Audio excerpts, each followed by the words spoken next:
hit that like or the dislike, and hit the subscribe button.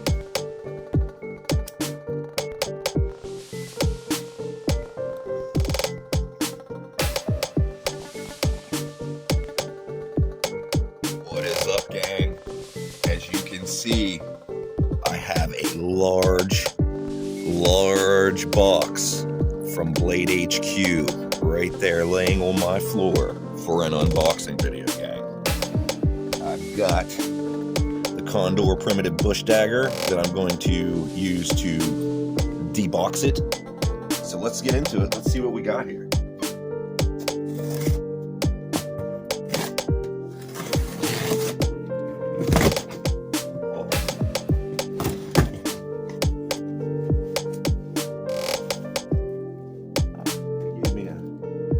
Got a free little challenge coin of some kind from Blade HQ. It has a knife going through a donut, which is kind of funny.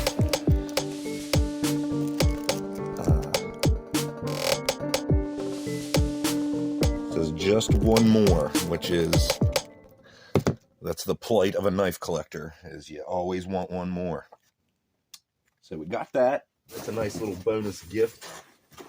And then inside, well, looks like I won't need the knife anymore because everything else is. We've got a large triangular box here. Try to get it set up so I can show you. See if you can see it. Looks like you can see it well. Got these tabs. Pull them out.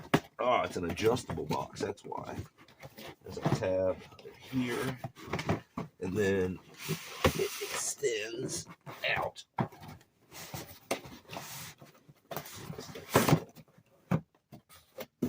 There. Well, to be overly dramatic, gang, here is the sheath.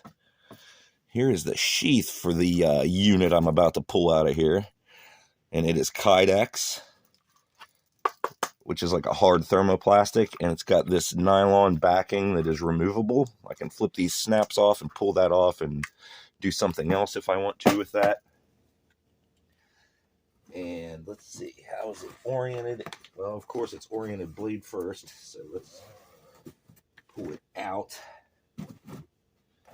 Toss the box down there. Let's get this box out of the way too while we're, oh boy, awesome, awesome. I got styrofoam peanuts everywhere, so that's amazing. But more importantly, we have the Condor Yoshimi Machete that will be chopping down greenbriers for me this mushroom season. Hopefully you can see this really well. It is a Tonto point and a 10-inch handle roughly, but I can measure it for us. So let's do that. Get these circus peanuts out of the way here, and we'll rest it right on there. Yeah, I'll move it up a little bit actually. There's the sheath you can see. Pull out the tail of the tape here. And from the tip to the handle, 19, we are at 19 inches tip to handle. Then the handle is about 9.5 inches. So roughly a 29-inch overall length. Let me make sure of that. Just a little bit over, about 29.25 inches long.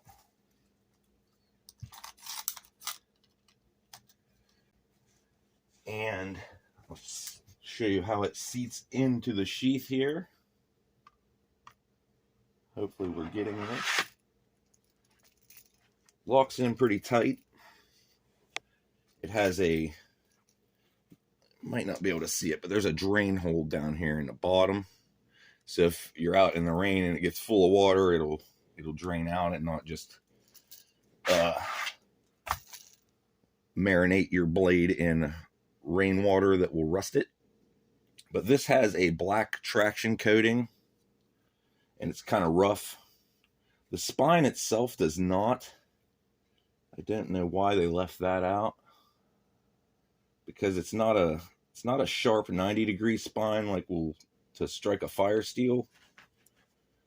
But this inhibits rust, which is why I didn't really understand why they wouldn't put it on the spine, because that's going to rust now. But I'll end up modifying it and putting gun bluing on the back of it, probably to inhibit rust anyway. But this is you can use it two-handed, which is what I like about it. All right, gang, check this out. I wanted to show you some modifications that I did to the Condor Yoshimi.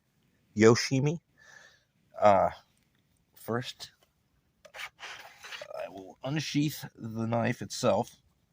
If you recall from earlier, this is the nylon webbing that was retaining it. These are the two snaps that went around the handle. These snaps went through these slots. And there's a slot here and here. But as you may see, I replaced it with something. And you probably noticed in the other part of the videos, depending on how I edit this, that I was wearing this over my shoulder, because it's such a long blade. It like almost hits you on the ankle if you would wear it on that nylon webbing sheath or dangler or whatever you want to call it that it had there. So I modified the sheath, put a leather strap off one of my bags onto it, put it there. Then what I did, because I wanted some form of retention without the snaps that go around here to retain this and keep it from just flying out, because it's heavy. It weighs about 2 pounds. So with a little bit of inertia, it'll come out of there. So what I did, I have this monkey fist that I tied. It's a specific kind of knot that you can tie around a ball. I have that, and I can throw it over the side here.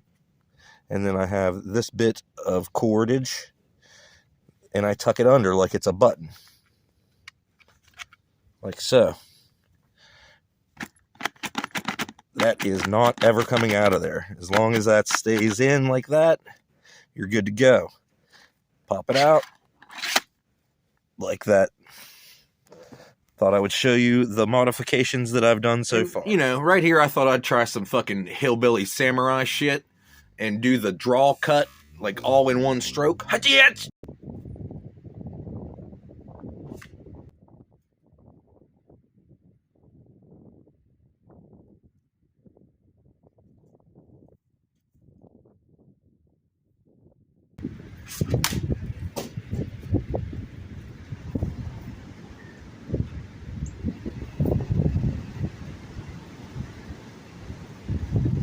Now this was an apple juice bottle, and it's a little thicker walled than some of the plastic bottles. So as you see, I just whacked it and knocked it off there, and then whacked it again, and it didn't really slice through it like I wanted to, but the milk jug was a success.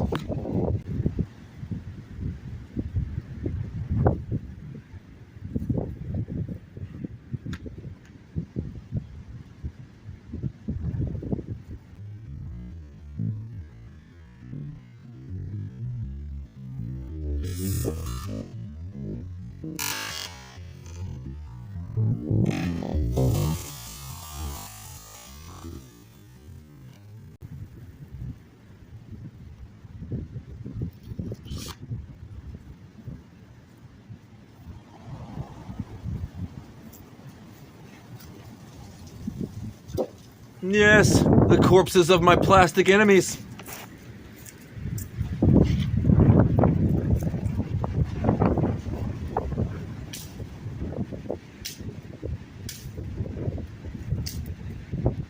Gang, here what I was trying to just illustrate was some light cutting through brush. I also will take a step back and show the swinging arc, like the arc of my swing. to show you that I'm moving my leg to keep it out of the path of the machete as it swings. It's very important. A lot of people will mistakenly hit themselves in the toes, the shins with their own machete. So you got to be careful, and you got to make sure if you got a dog or a little kid or anybody around that you see where your area of swinging is.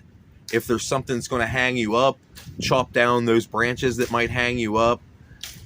Be careful. You know, we're not ninjas. We're not going to all one draw fucking just start chopping shit down. That's in fact dangerous.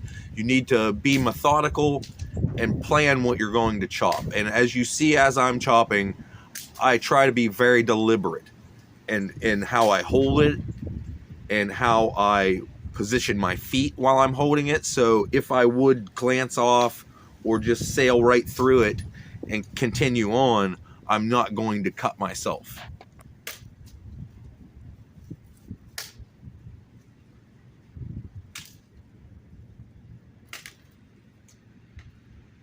Oh, look out, sneaky bastards. Aggressive tree branches.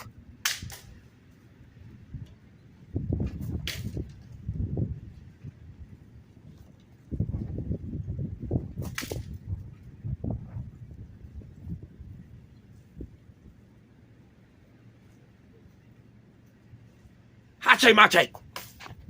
Here I was kind of just seeing how much force I could generate with one hand, swinging it, not swinging too hard.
This nice little spot here underneath the cutting edge is good for your fire steel.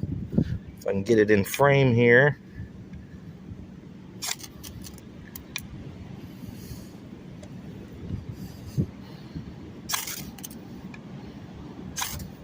Throws sparks very well. Hopefully I'm getting it.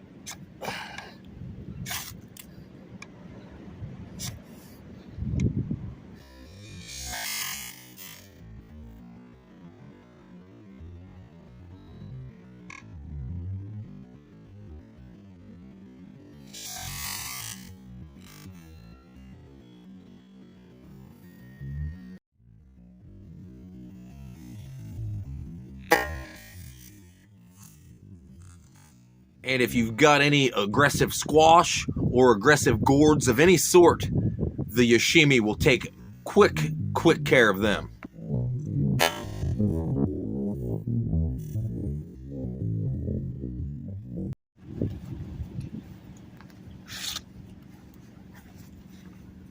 Do you have an issue with orange bulbous things?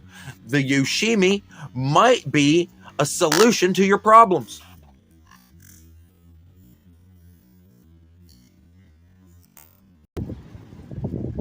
Aerial attack by a brush pile? The Yoshimi has you covered, son. Wrist thick branches and undergrowth? Time to lay waste.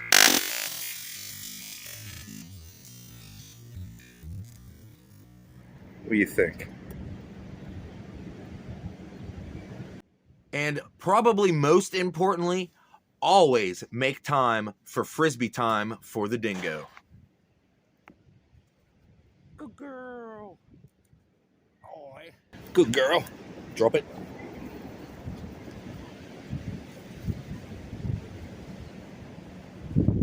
Good girl. Let's do one more. Drop it. Now, chopping through all the brush and debris and whatnot definitely dulled it a little bit. It is made of 1075 steel, which is a little bit soft as far as steels go. And, I mean, that depends on several different variables, but it's also easy to sharpen. It's easy to touch that edge right back up, which is good to have in a machete. All right, gang, that has been the footage of my testing thus far of the Condor Yoshimi Machete. It chops excellent. I bought it to chop through thick briars and stuff whenever I'm hiking out in the woods and stuff where I go, because there are a lot of green briars and multifloral rose briars, and they are quite annoying and they are quite painful. So I like to chop them out of the way, and I wanted a longer machete to be able to reach out in front of me and get stuff without me having to walk into it before I can chop it. I like to have that, you know, almost 30-inch reach that you can have with that. So, my overall review is I approve. I recommend. If you have the money to shell out for it and you have the purpose to have it. Otherwise, like if you go to public state parks and shit like that, I wouldn't recommend carrying it because it is a huge fixed blade. Like there's no hiding it. Like if people would take alarm to you carrying around a giant fucking sword, then I wouldn't recommend taking it to those places. If you just want to have fun chopping brush and shit around your house, if you live in an area like that, like I would recommend it because it's fun as fuck. Who don't want to take a fucking something that looks like a ninja sword and go chop the shit out of some branches and stuff, you know? Like, I don't know. It can be fun. Don't make fun of me. Don't judge me. But I'll leave you like I always do, gang, with a rip and a sip.